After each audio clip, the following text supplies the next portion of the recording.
Hi everyone, welcome to our data science, machine learning and AI course, your first step towards mastering the skills to become an artificial intelligence AI expert. Our current module is all about Python fundamentals.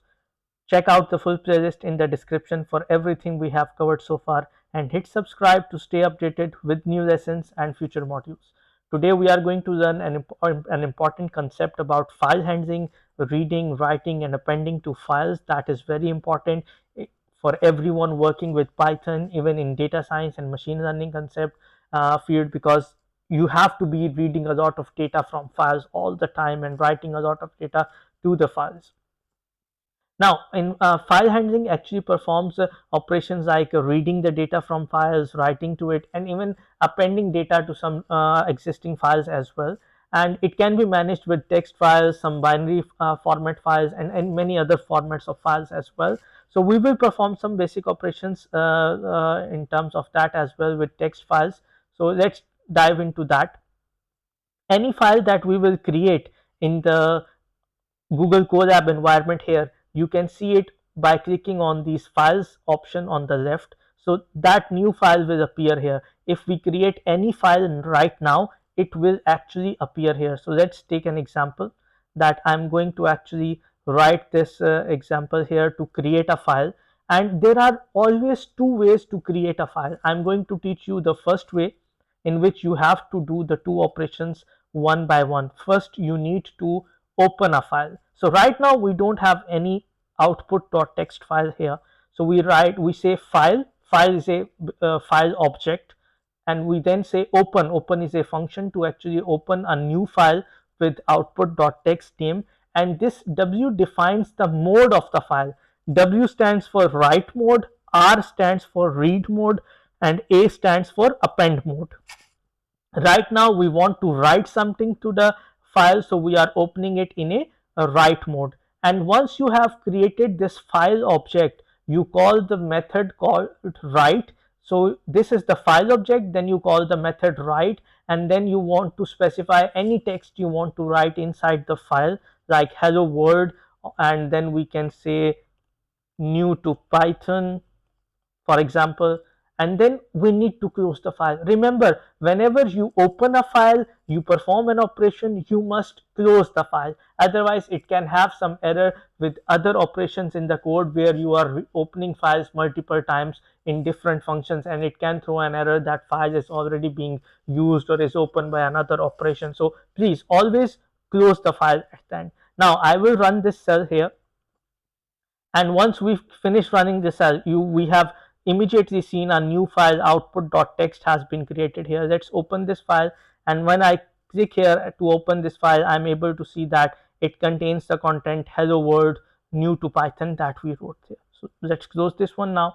So this was one way to actually write the file, but there is another way where you don't have to worry about closing file by using a with keyword. So what I will do now, I will give you an example by appending something to this file with using with keyword. So I will write with and then open. I will open the same file output.txt, but this time I want to open it in the append mode. Okay, A stands for append, and what does it mean? That I want to write something inside the file and keep the existing content there. So I will do file dot write. This time I'm opening it with append mode, and I will specify a new line, and then in the new line I will say appended text to the file, and then I can actually just leave it. Now I don't have to worry about closing the file, because that is the advantage of using with here, because when you are handling the file with using this with keyword, it opens the file safely.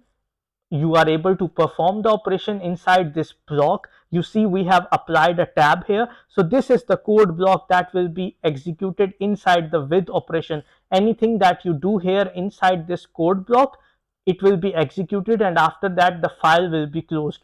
And if I do anything outside this block now, the file has already been closed. So I need to do anything that I want to write into the file here. So if I just want to write another line, like second line, I need to write it here, and then the file will be closed. So let's run it in this way, and I'm going to execute it.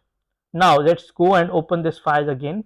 Now we can see we have these two new lines that we have just added into that file.